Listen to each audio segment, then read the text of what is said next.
My name is Scott Leigh, and this program is going to be designed for entrepreneurs for the importance of selling and networking. Um, I realized a few days ago that when I was 16, I learned the to be or not to be. That is the question, whether it's nobler in the mind to suffer the slings and arrows of outrageous fortune or to go quietly into that good night. And sales is not an easy thing for a lot of people, but what it does is it bridges that gap of who, what, when, where, why, how. And that's what we're really going to be talking about today. And going into that, to use that example from Shakespeare, is sales. You do have to put yourself out in front of a lot of people to suffer those slings and arrows. But if you do it the right way over time, you're really learning a skill. And that skill is we're just exchanging information, and then we're going to end it with a question of do you want this or not? And there's many ways to do that. So the goal of today is really to, are you an entrepreneur? How do you get a framework to selling? And then uh, some tips on networking for you. Now, a good example of this is I joke around here is, let's say you want to get a date. So how do you close that date? Do you want to go to the dance? Yes, I would like to go to the dance. Does 7 sound good? Yes, 7 sounds good. Do you want to go with me? Oh, no, no, I don't. Right? So as we're getting that exchange of information, we want to try to qualify it too. So we'll talk a little bit about that as we go, but feel free. This is I really want this to be a dialogue as opposed to a monologue. So at any point, if you have questions, feel free to stop me. I also have up here, I've got a lot of experience in sales. I am not a scientist. I Besides talking, I'm not sure I have a lot of skills in this world. I can hammer nails, but I can't really build anything. So that's exactly who I am. So let's keep going. Again, the point of this is we're going to talk about what qualifies somebody as an entrepreneur, then how do we sell, and those tips. So when I got online to think about entrepreneurs, there is a lot of how to be an entrepreneur. Buy my consulting services and I'll teach you all about being an entrepreneur, but there's very little about why should you be an entrepreneur. So I created this little test based on the people I know and give you some questions that you want to answer. Take out a pen and paper and just write one word answers. Those are the best answers. And then we'll talk about this as we go forward and how this qualifies us. So the why test. Do you want to be an entrepreneur more or less than you want breathing? Now, this is a funny thing in sales is, do you want to sell this more than you want to breathe? Well, no, I'd really rather breathe than die. Of course. But the point is at the level of how bad do you want the thing that you've created to move it to the next thing? Do you want it, if breathing is 10 and suffocating is 0, do you want it like a 9, an 8, something like that? Second question, are you willing to sell it? I have the best idea in the world. Do you want to go sell it to somebody? No, not at all. I'm sorry. Every entrepreneur sells in some degree or another. They have to. But ask yourself, do I really want to sell this?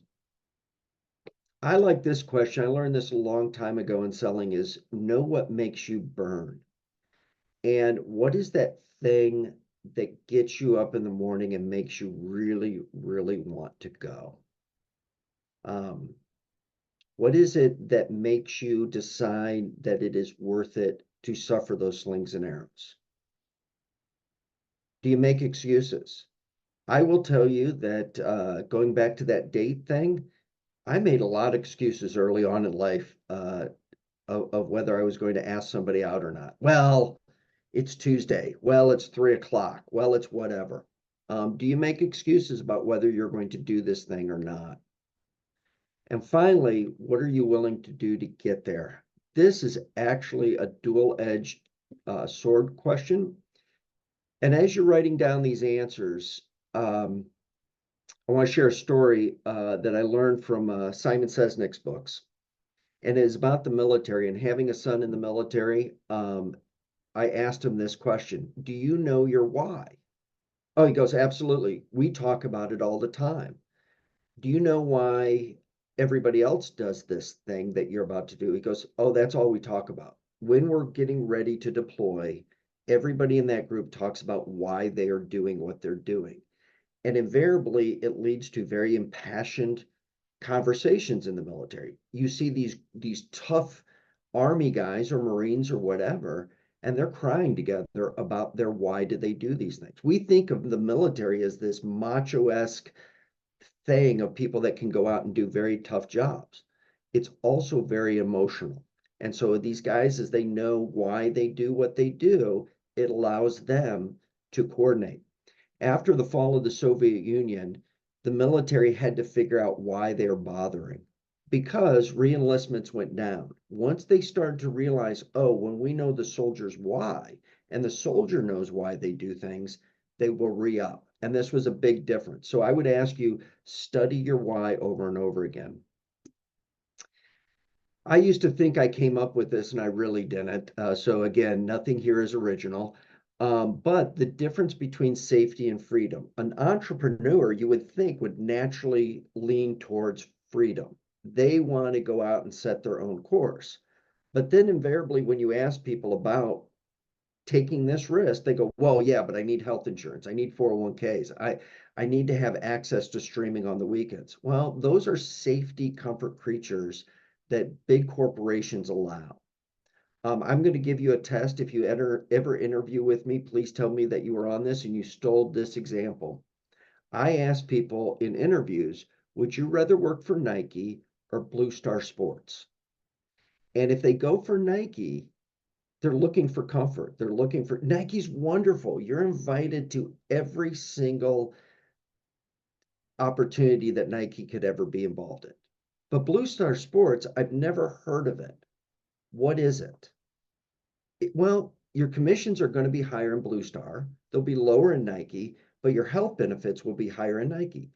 Here's the truth. It's the same company. Before it was Nike, it was Blue Star.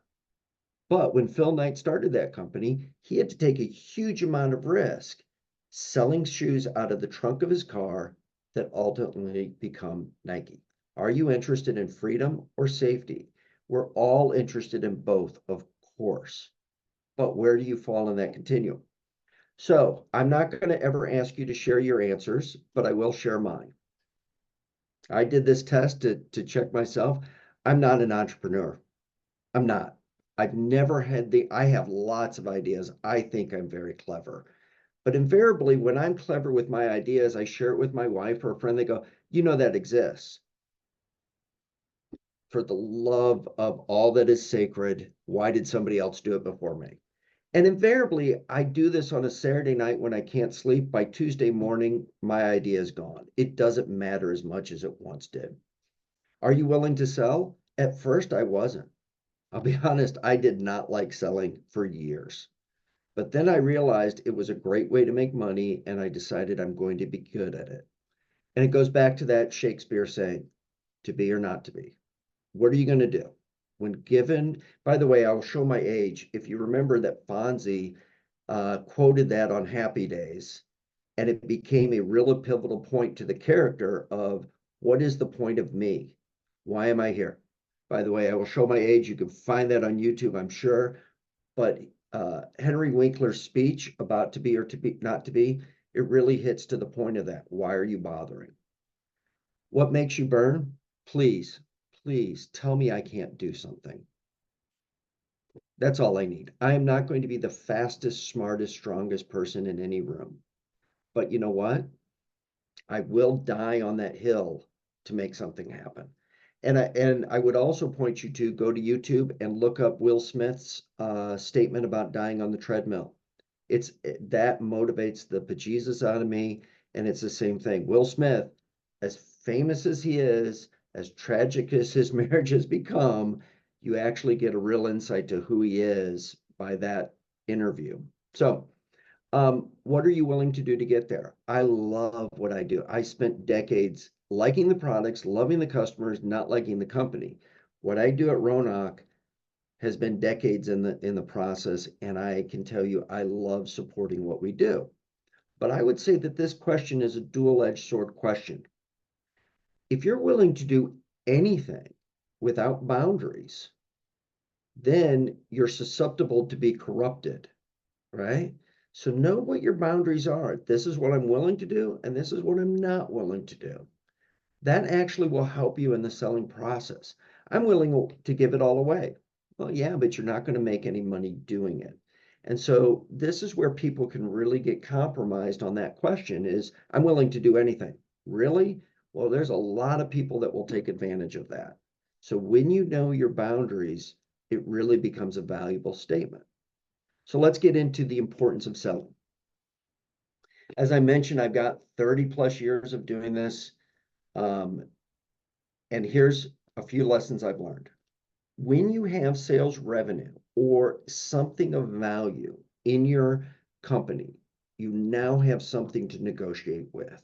If you have just a good idea, but no revenue, no patents, no intellectual property, you have nothing to negotiate. This is the importance of connecting with salespeople that can go out and find the business for you. Now, in the scientific market, creating revenue is very difficult. So being able to engage that is a little bit different than just selling a t-shirt. You either sell a t-shirt or you don't. They exist. Everybody knows what they are. How do we provide that value that gives you the opportunity to negotiate with venture capitalists, with banks, with whatever? That's the value of good salespeople right there. Help me get you value. What is the value of your product? And we'll get into that in a few seconds. Salespeople can also tell you the pros and cons of your product because we're willing to go out and talk to the people that you're not willing to talk to. And those people are going to give us feedback. I've been at this for almost 3 years with Ronawk, and oh my gosh, what we have discovered about our platform is groundbreaking. But it's because somebody told us no. In fact, yesterday we were at KU Med and somebody said, I don't believe you. Yes. And the person presenting said, give me a few more slides and you'll see it. When that slide came up, the person didn't say anything. I love that I don't believe you because now we figure out the pros and cons. And this leads to the next one. We figure out the who, what, when, where, why. Who's going to buy it? What are they going to buy? When are they going to buy? Why are they going to buy? The salespeople should be working to figure out those answers for you. And that's critical because you don't necessarily know. Now, I mentioned at the beginning, nothing I do is terribly original. And this is not original either. You can find it online. You can buy the book. There's probably an audio book. I bought the book originally in the early 90s. I also had it on cassette tape and listened to it over and over and over again. There are a million Zig Ziglars out there. There are 7 steps to selling, 3 steps to selling. Everybody had, if you remember the movie with the little girl dressed up as a bee, he had 9 steps to success. I forgot the name of the movie, but everything, I believe, everything in selling stems from Zig Ziglar. Okay. And it's a very easy process to understand. One, you're going to prospect. Who is your customer? Where do I find them? There is no, there used to be the yellow pages, but even the yellow pages, when you're talking about health and science, it's not obvious. KU Med and KU and K-State public institutions have to give you access to who their key people are because they're public institutions. But getting in front of them is becoming harder and harder than it was 20, 30 years ago. Thanks to Y2K and then 9/11 and now COVID, access to health professionals is harder and harder than it used to be. You're going to have to work at it. And I'll get into that networking later. Probe. You're going to probe. What is probing? It's just asking questions. Go back to that. Would you like to go to the dance? Yes, I would. Would you like to go with me? No. Ah, yuck. But we learn as we just ask questions. By the way, I really don't want to go to a dance with somebody that doesn't want to go with me. So I'm better off to know no in the beginning. Present. Once somebody has told me what they want or why they want it, I have to present what we can do. If I just show up and start presenting right from the get-go, they may not care at all what I have to give them. So if I ask questions, now I only present to what they actually care about. Going back, would you like to go to the dance? Yes, I would. With me? Yeah. I'm going to wear a blue suit. Ooh, don't wear blue because I've got a blue dress. Okay, how about a black one? Now we've gone through a little bit of presenting back and forth to figure out how we want to get there. And then we close. Again, do you want to go with me? Yes, I do. No, I don't. We figure this out. But here's a critical part, and learning this really, really helped me in selling. Yes is 100%. Yes, I want to go with you. Great. Maybe is 0 because subjective, non-committal information does not help me at all. Do you like my product? Maybe. Now I'm on the string. Now I'm on the hook. How do I get them to yes or no? But no, everybody fears no. And no is worth 99 cents on the dollar all the time. Do not fear no, because no is definitive. It is not subject. It might be subjective, but it's an objective answer. Now, here's the thing. Would you like to go to the dance with me? Yes.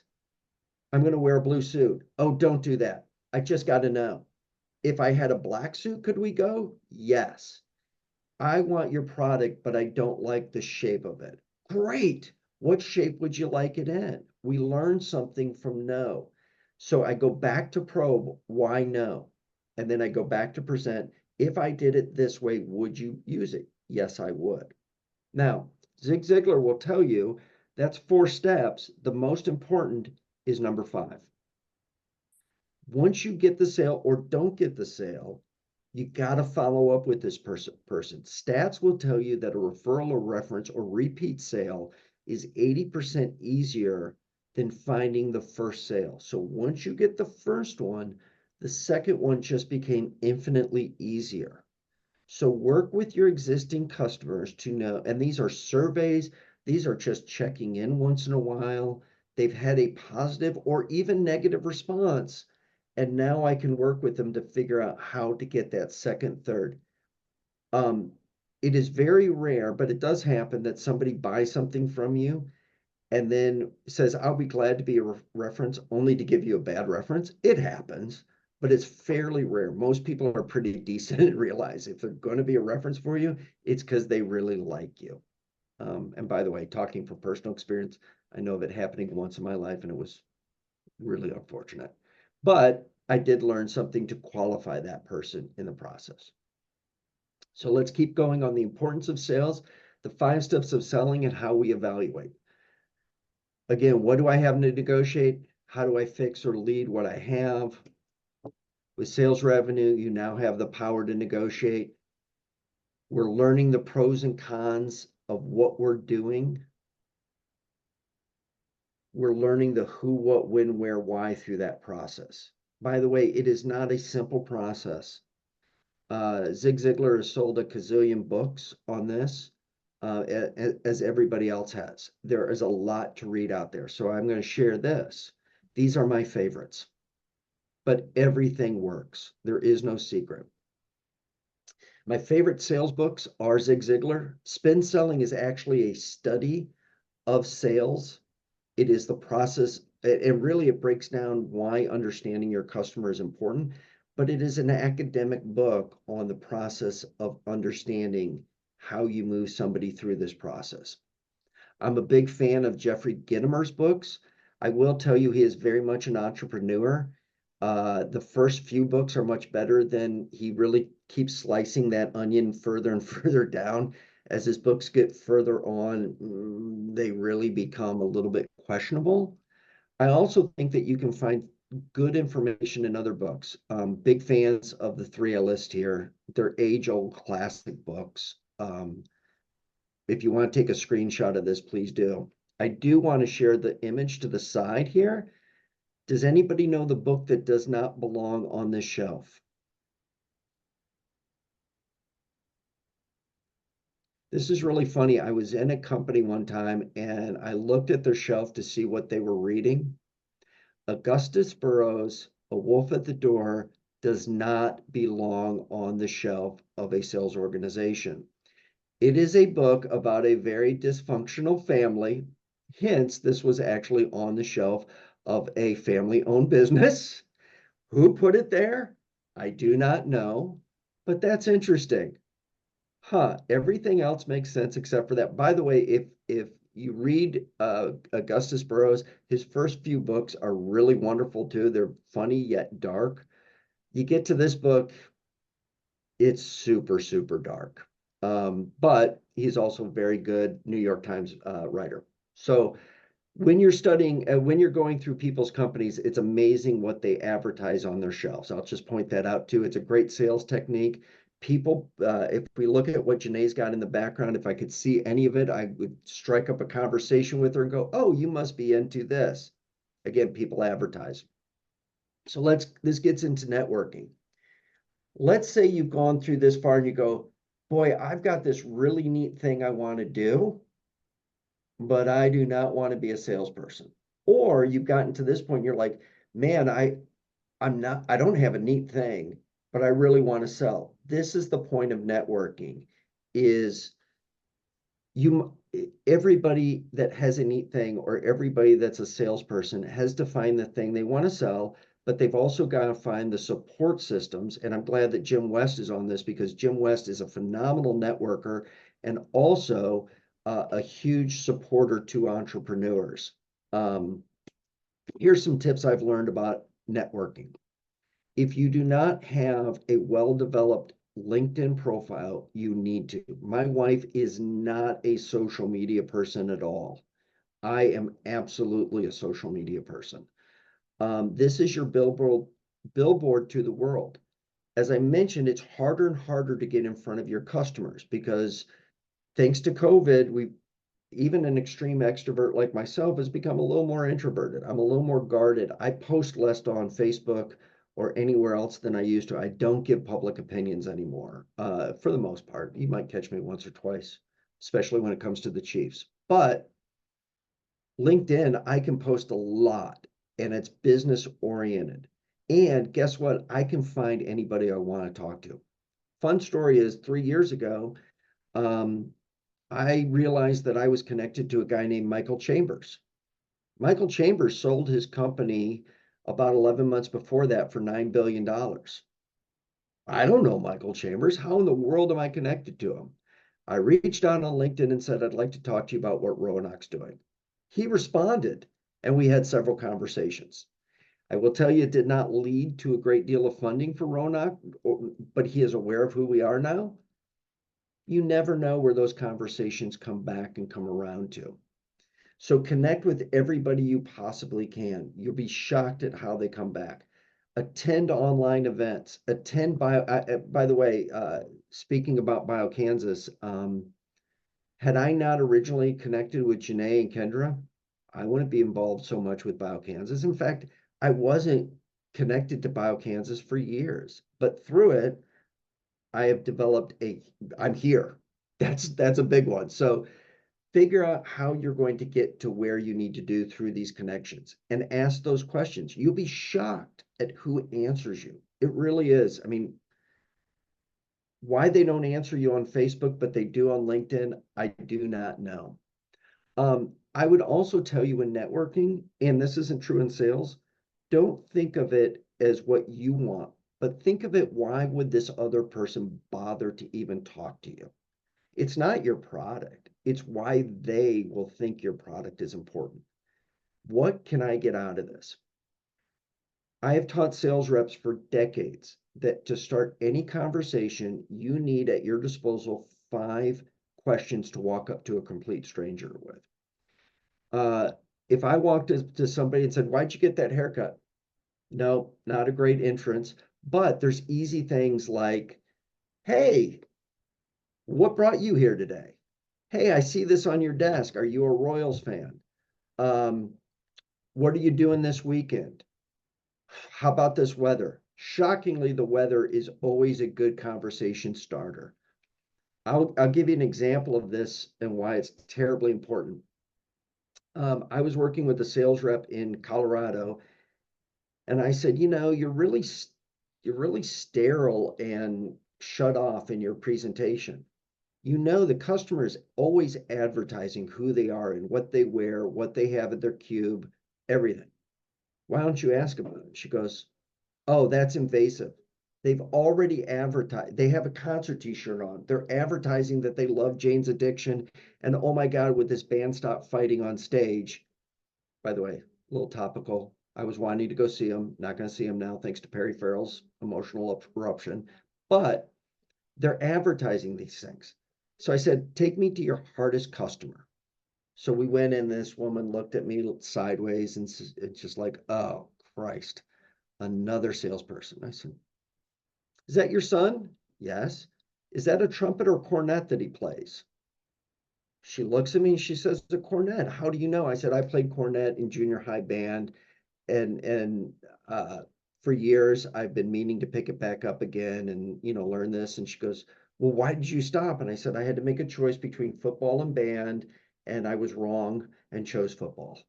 And so that led to a half an hour conversation about band and why I should have been in band and all these things. And she could brag on her son. At the end, I said, hey, I really enjoyed this, but could we talk about my tubes? Well, yes, we can. Now, the rep left there and goes, you just manipulate her. I said, well, no, I'm interested in band. I still play guitar. That was interesting to me, and I got to enjoy my day, a little bit of sharing something. And then we got to move somewhere else. Again, music is a literature, arts, we all enjoy something. It's a great way to start that conversation. Again, people advertise who they are. Um, if you want to be in sales or networking, accept that you will be wrong. You will be.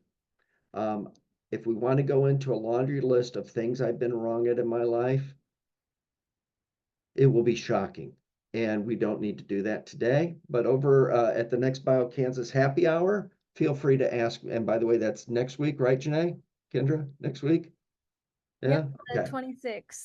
20 said, be there, ask me what I've been wrong at, and I'll gladly tell you. This is an interesting thing. Smile early, smile often.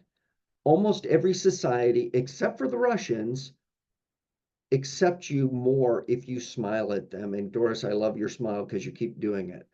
Um, when the what was it, 2012, 2016, the Olympics are in Russia, they had to teach the Russian people that when the rest of the world smiles at you, it's not a conspiracy. They think that if you're smiling at me, you're trying to get one over on me. No, no, no. This is just how Americans and English and Germans greet people. They smile. This was something they had to teach. Just a difference of society, but almost everywhere else in the world, people like a smile.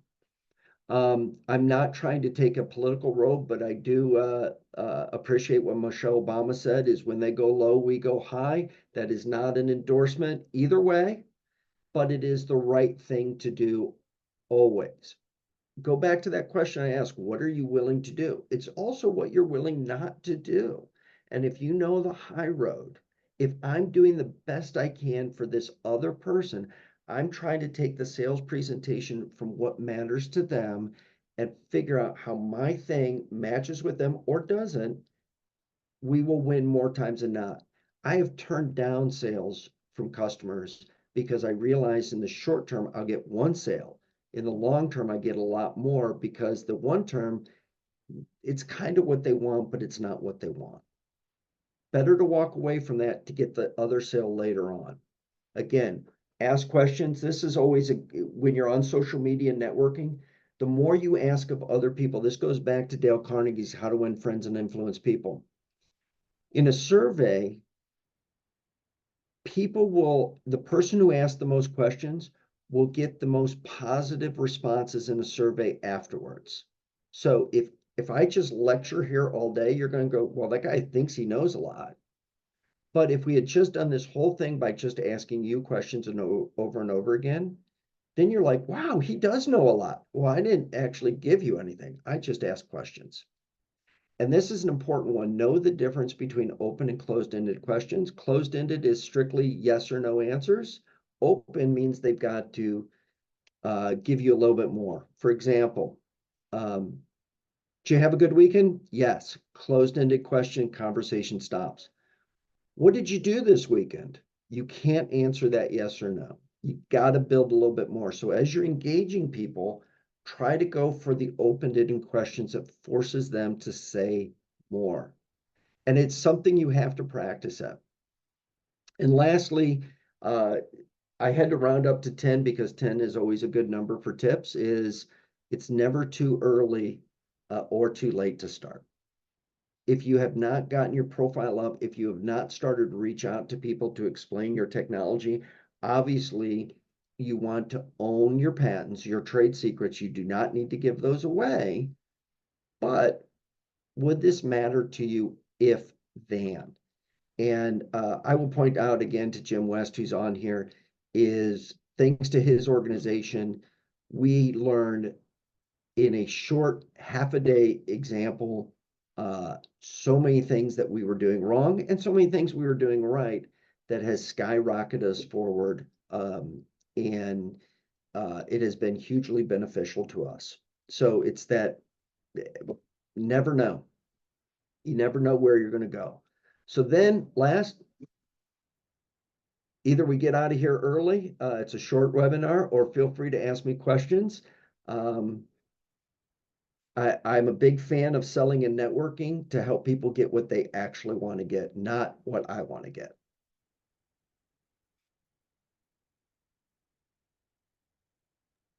Questions, comments, criticisms. Hey, Scott. This is Yeah, Kevin. I have a question. Um, so first of all, I love that presentation, and thank you. I uh, I was self-testing myself, and I was like, "Am I an entrepreneur or am I a salesperson?" And I can tell you 100%, I am not a salesperson. So you and I are very different individuals, but I think you make a compelling argument about the importance of the skills of sales, even if that's not really your job per se. Um, and I wonder if you have practical advice for those of us who, are scientists or, not in the business of selling a product to still cultivate those skills and use those. Um, maybe the product isn't what you're selling, but an idea or yourself or an event or it could be anything. Like how did those of us who are not professionally in sales cultivate those skills and sort of use them effectively? Kevin, besides BioKansas and science, what do you enjoy? I enjoy all kinds of things. First thing that comes to mind. Very first thing that comes to mind is I relax by going into the kitchen and cooking a fabulous meal. What do you like to cook? Is there a particular Italian, Mexican? Um, Oh heavens, no! I enjoy experimenting. I want to try new things and see what happens. my wife is really into that too. My wife does not bake because it's precision. She prefers cooking. And so she loves watching the shows on cooking, um, where they have to, what did we watch last night? Something where they get 10 ingredients and they got to figure out how to do something. Is that what you do? I see you using the sales skills and connecting with me here. Right. Um, That's it. Just practice what you know and what you like because you're networking with somebody. By the way, the close would be, would you like to come over and have dinner sometime? I'm sure my wife and you would have a great time in the kitchen. okay, I just heard that offer and I accept. Okay, let's figure it out. By the way, I am not a cook. I clean dishes, and so cooking is boring to me. So we'll have some wine or beer with it. So That, can I just that's follow up it. though, because I think that what you just did there was really, I think, instructive, right? It was really just sort of a human connection. It was a dialogue, right? Eliciting a dialogue. Um, that's not a comfort zone for a lot of people. right? It's not easy to sort of initiate that dialogue or begin to kind of practice those skills, which I agree with you. I think are highly important. So, what's your push or your call to action for those of us for whom that's not necessarily sort of a comfortable place to be? Because what you're talking about here is highly valuable, but not always the most comfortable. Right. That's where the 5 questions is so important, right? I'm walking into a strange environment. The first thing if I go into, I am happily married. This is just an example. I walk into Power and Light District and I want to meet somebody. First thing I'm going to do is sit down and take out my phone. I have just told everybody that I don't want to talk to them. Absolutely. That's what all the kids are doing these days. And that's what I would do. And thank God I have it, because sometimes when I walk out into the bigger world, I'm intimidated. But if I walked in and went to the full extreme that is not Kevin and had a shirt that says, talk to me and ask me about Skibbity. Okay. The average adult doesn't know what Skibbity is. And I just learned it this week because the kids are saying it to my youngest daughter who's in her practicum. Somebody is going to pick up on that. I have this little submarine on my shirt. How many Beatles fans realize what that is? Not a Beatles fan doesn't know, right? I just advertised who I am and that let's talk. I'm going to go to the airport in about an hour. Somebody's going to see this shirt and go, where did you get that? We have a conversation started, right? That's at 5 questions. In one, my shirt is a question. If I wore a Chiefs shirt to Seattle, where I'm going later today, invariably, or Royals, the Yankees are playing the Mariners this week, and I walk around with a Royal shirt. I am advertising who I am. Might get me in a fight. It also might get me, hey, I love the Royals. And we now have a bond, right? So that's that 5 questions. What are you doing this weekend?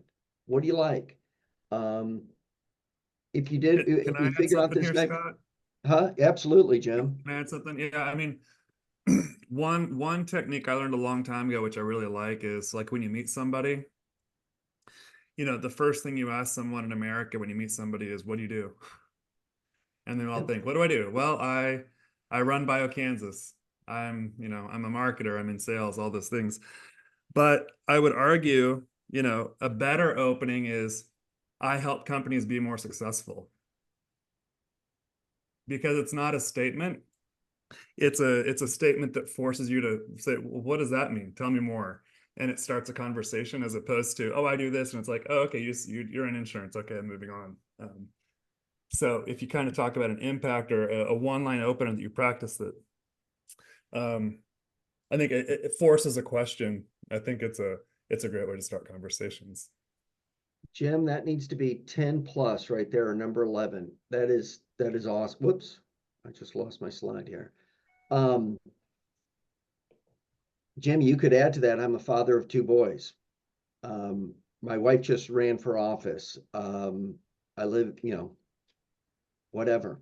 But yeah, what do you do? I'm an executive. Oh, great. How exciting. I'm a sales. By the way, if you answer that question with I'm a salesperson, it shuts most people down. Oh, I'm an insurance agent. Shuts most people down. Conversation is over. So to Jim's point, have a better answer. It's a great answer. I help people get into new transportation options, used car I stuff. think, Jim, I think we need to have a conversation. Scott, I have one more question, and then I promise I will be No, quiet if we talk. Um, but you've got a list of 10 things here, and I heard an 11th you want to add to it. But one of them stands out to me in a way, and that's number 7. And that's because it's body language, right? And you didn't talk a lot about body language. So maybe you could comment a little bit more on body language as a tool for sales. um, I said earlier that I'm not the strongest, fastest, best looking, smartest guy in any room.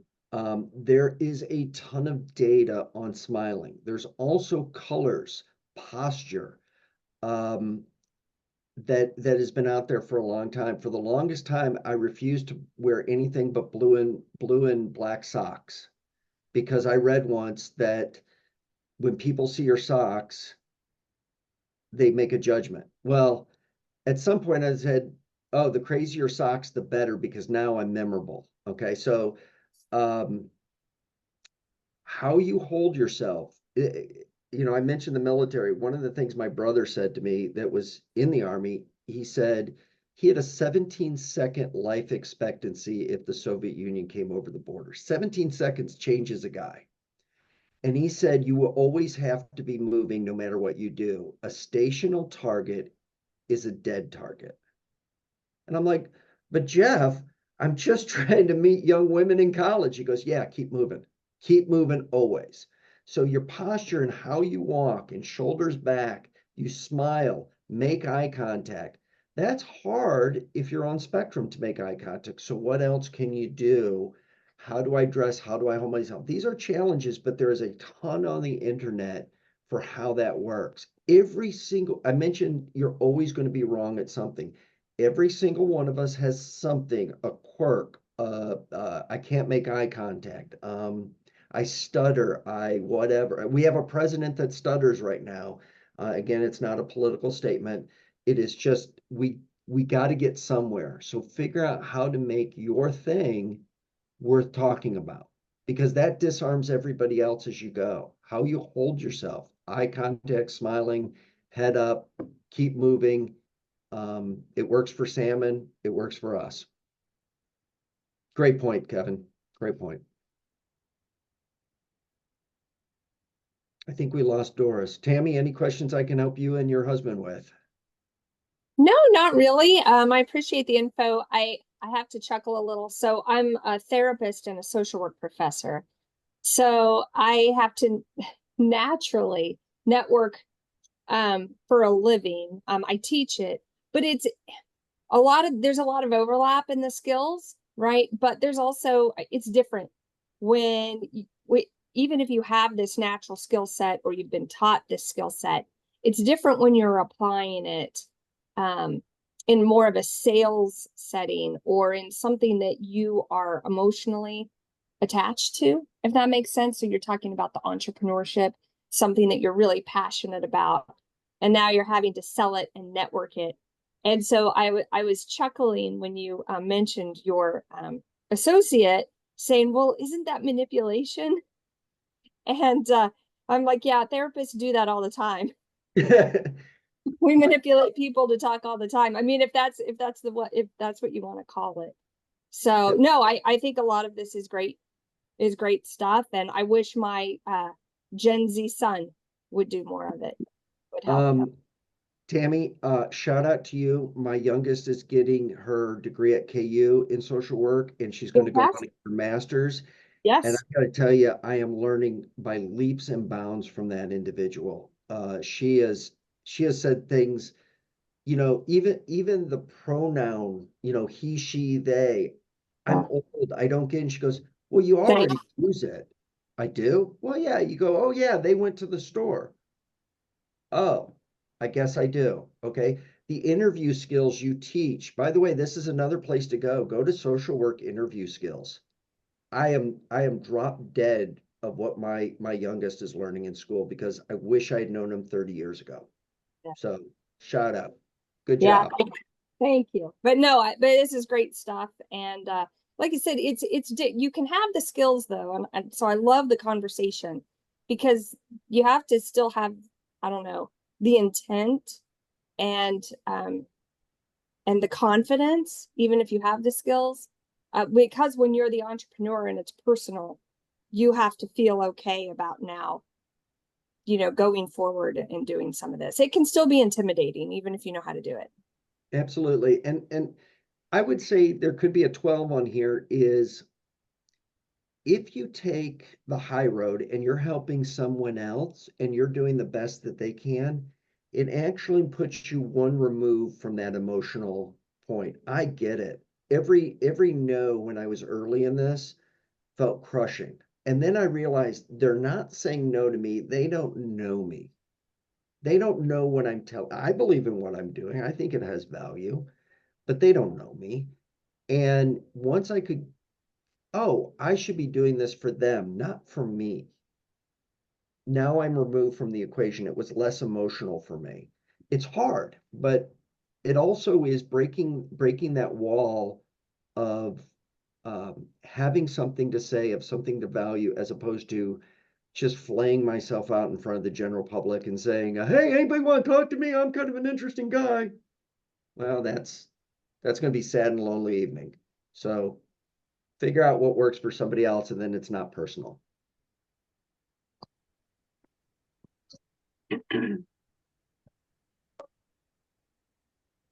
Well, I have really appreciated this time.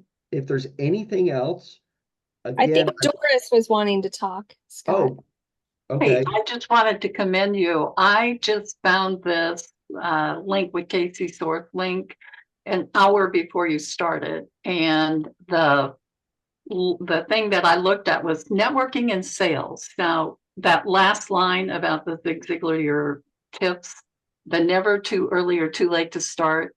I'm starting off on a new adventure because I just retired from corporate America, but I've been entrepreneurial before with my own business. So now I'm heading out on another direction.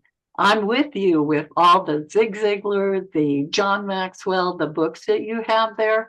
I'm right in that time frame you're talking about. And you did a great job just summarizing what I needed to review about networking and sales. And I wanted to tell you, Tammy, I remembered the name of that museum is the Armacost Museum. So check that out. But thank you so much, Scott. I will be checking into, I'm looking at online or social media type stuff and getting boned up on that, and saw the 1 million cups and was going from there. So thank you so much. Real quick, Doris, what's your next venture?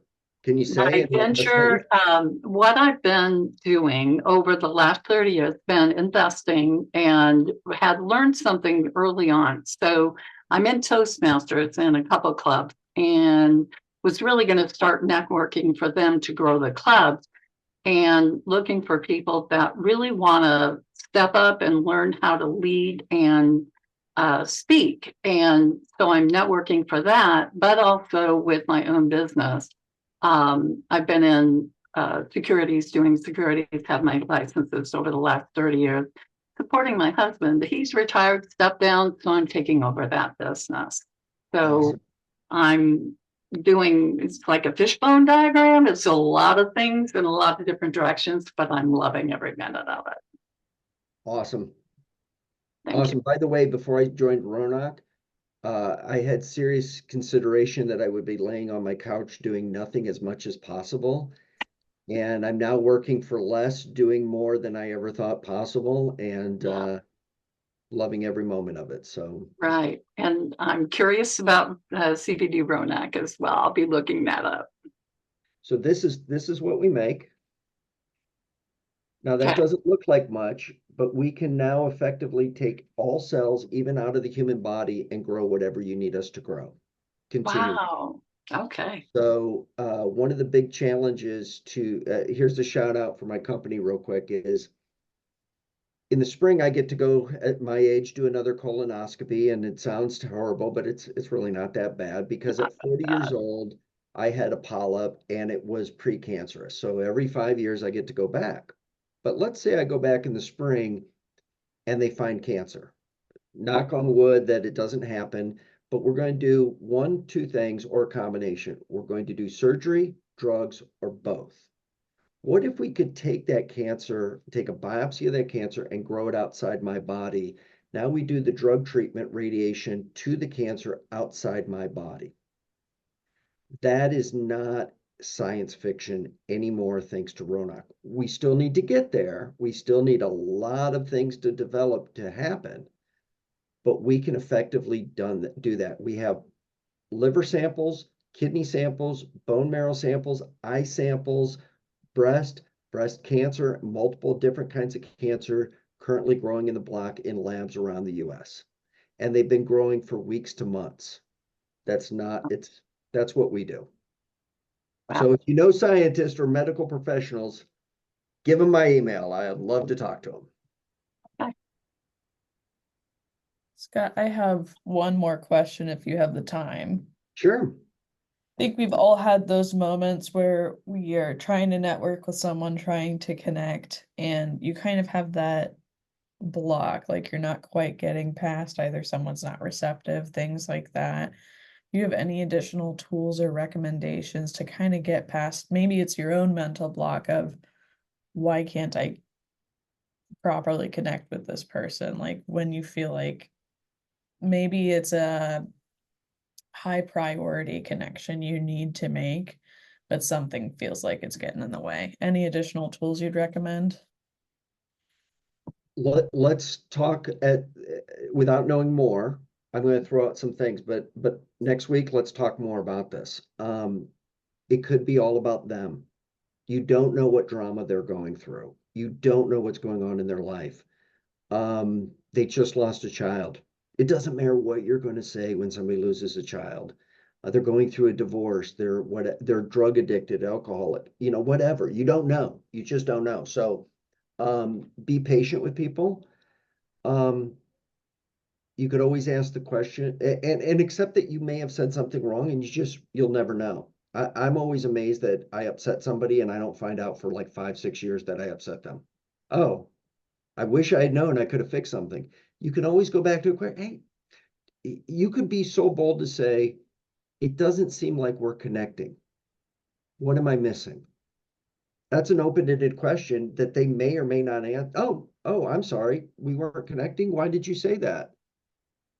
Because I just asked you 5 questions. You didn't even respond, right? That's gonna put you out on a limb, but guess what it's gonna do? It's gonna give you an answer. Why aren't we connecting? I have been recently, we are getting to the point at Ronawk that I need people to fish or cut bait. And I've started saying, hey, look, if you're not going to respond to me, I got to move on. Boom, they respond. I got too many other things to do. If you're interested, we need to do this. If you're not interested, I'm going to let it go. Oh, I didn't realize that was a proposition. Yeah, I got too many other things to do. I'm shocked. I expected in the last few weeks that I would say that to people and they would go, great, I don't have to talk to them anymore. Every single one of them has responded because all of a sudden it's fish or cut bait time. I got stuff to do. I'm not needy.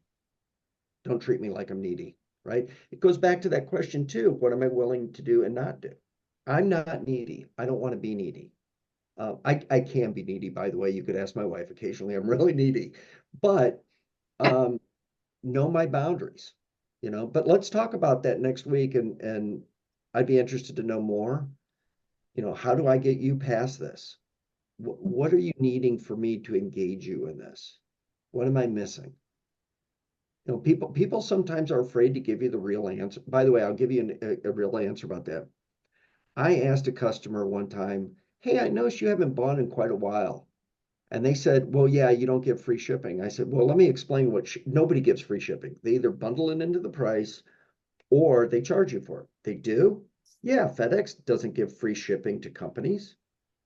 Oh, I never thought about that. So what's that really mean? And also we could have a dialogue again. But I didn't ask for years why they weren't buying because I was afraid of the answer. And then we had an answer. You just never know. So Well, I would love to follow up to that. It's related, definitely I grew up in Kansas my whole life. There's definitely that Midwest nice thing. Particularly in rural Western Kansas where I grew up, much more so than even here in Kansas City. And so that's a situation, in the entrepreneurial role, right? You find somebody that you've connected with and they're like, I would love to meet with you. I'd love to help with you. Yeah, or love to help you. You're networking and they seem really excited. Please contact me. And so you email them and they don't respond. And then they respond once, or they finally respond after your second email. And then the next time they don't respond again. And so I guess my question is, with that whole Midwest nice thing, from a sales perspective, I would handle it completely different from a social work therapy perspective. You know your role, you've got your boundaries, you have all of that. But if you're trying to launch your product, they seemed really interested and now they don't. How do you handle that? How many times is too many without, feeling like you're offending them or being needy, like you just said. So Yeah. I guess I'm still asking that question, but now it's in that Midwest nice thing where you don't want to come across as abrasive or aggressive. There's some good data on that, and there's some changing data as we get inundated with the internet. It used to be if somebody was interested, you had a 10% closing on the first to fifth contact. You had an 80% on the sixth to the 12th. Well, that means I've got to bug you 6 times as fast as possible. Well, no. If they're connected to you on the internet and you're posting on the internet, that's one. A phone call is two. A mass email through MailChimp or something like that's three. All they have to do, Nebraska Furniture Mart sells so much because they do so much advertising and they hit these points before you ever talk to anybody. So there's things you can do that's not a direct phone call that gets you in front of somebody. But the other thing is, going back to is accept you're going to be wrong. No is the most valuable tool you have. Please tell me no, because you know what no does? It gives me a way I can ask this follow-up question to, well, what if it was blue? What if it was circle instead of square? Would you do it? The other thing it does is it frees me. No, Scott, I will never buy from you no matter what you do. Thank you, Lord, because now I will never waste another moment with you. I look for the no. I love the no because I don't have to pine away that this might work someday. I get to move on. So where no sounds scary, it's liberating. And you want to get, if you read Malcolm Gladwell's book, The Tipping Point, 10% of my customers already hate me before I've done anything. Not hate may be a strong word, but they're not going to buy. 15% are innovators. 75% are waiting till everybody else decides. I need to get to the 15%. And then in that 15%, they have to have money, they have to have time, they have to have something that gets them there. I'm looking for a subset of a subset of a subset to get there. So the faster I get rid of 85% of my clientele, the quicker I get to 1% or 10% or whatever that's going to be. I want to get there as fast as possible. So, I don't think there's anything wrong with saying, hey, look, I'm busy, fish or cut bait.